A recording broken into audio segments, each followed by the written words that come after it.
Okay, let's talk about the Pelicans. The interesting thing with this team to me is that it's kind of the tale of two sides of the ball. Offensively, I think they project to being elite, and defensively, well, that's more of a conversation.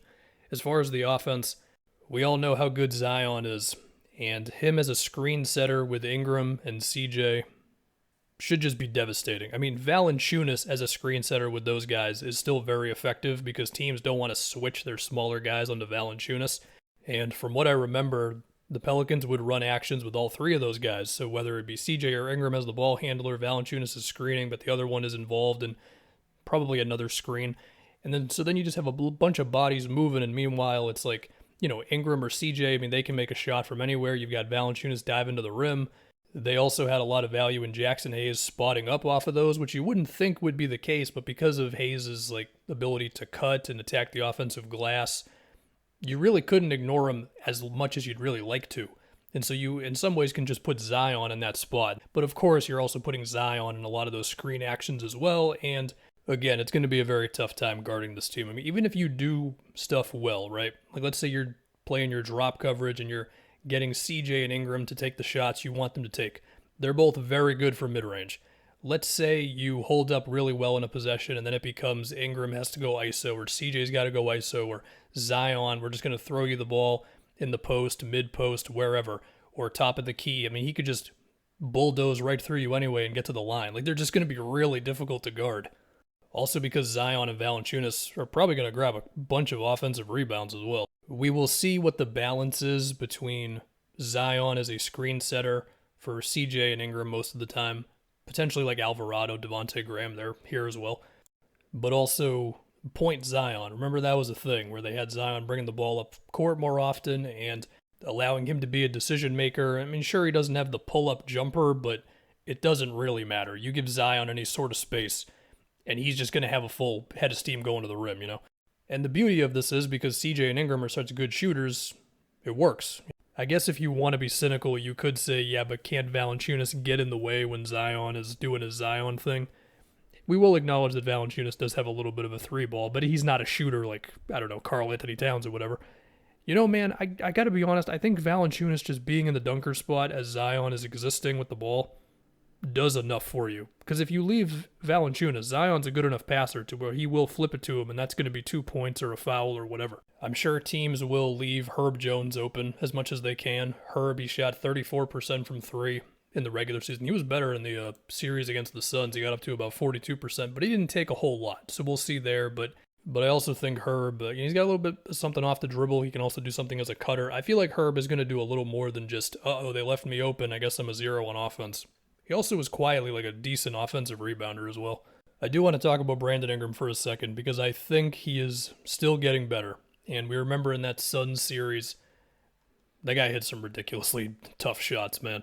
Turnaround jumpers in the post, that sort of thing, where sometimes the offense didn't have a lot of other options. For what it's worth, his three-point percentage was worse in the regular season last year, although I'm not projecting that to continue. Of course, with Ingram, while he doesn't look like super built, you can tell that he's stronger than when he came into the league. So now he can just get guys off of him a little bit more and to where he can comfortably get to his spot for the pull-up or whatever. He's continued to improve as a passer. I don't even know if I'm really making a prediction here. I guess my point is Brandon Ingram's just really good. I don't think he's done improving. Let's talk about the defense. So I took a look at some of the possessions against the Suns in round one. It was mostly Valanciunas in a drop. It was Herb Jones guarding CP. The hope with this team is that they can be, decent defensively. My thought process is this. If you've got Valanciunas in a drop, which would be my prediction, I don't think you're asking Valanciunas to play super high on screens consistently. If you've got Herb Jones guarding, can I say the lead ball handler for every team? Is that too much to ask for out of Herb? It honestly might not be too much to ask out of the guy. From there it can be Herb, who's just kind of swarming the dude because he, of course, gets around screens so well. And then, Zion, Ingram, and CJ, can you guys just do enough as help defenders? And of course, Ingram's got the length, in my opinion, to be a great help defender. And I actually think he got better as a help defender last season, so perhaps he could take another step with it this year. I'm interested to see what the plan is for when Zion is in screen actions, if teams want to put him into that. You're going to have Zion play high up and then try to get back to his guy. Do you want to have Zion switch? Although I guess if Herb Jones is involved in the play, then just have Herb fight around the screen. But of course, Herb can't bail you out of everything. So let's say it's a play where Zion and CJ are involved in a screen action. For the sake of leaving guys out of rotation, you can switch that, but then obviously, depending on the matchup, you might have given yourself a mismatch for a bigger guy on CJ or a quicker guy on Zion. For the sake of not talking about this specific thing for like 9 minutes, I'm just going to say we will see how Zion is moving defensively, and I will reiterate, I think Brandon Ingram can be great as a help defender. They still have Alvarado. Here's a little stat for you. Last season, when Herb Jones and Alvarado were in the game together, the Pelicans had a defensive rating of 107, which would be about third in the league if you did it for a whole season. They still have Trey Murphy, and, based on his 3 years in college and his 1 season in the NBA so far, the dude can shoot. And if he can grow into a decent enough two-way wing player for them, then you'd love that, because I think they could use another one of those guys. Granted, everybody besides the Clippers pretty much could use one of those guys. Larry Nance remains valuable with his downhill juice, because of course he can dunk on dudes, his screen setting.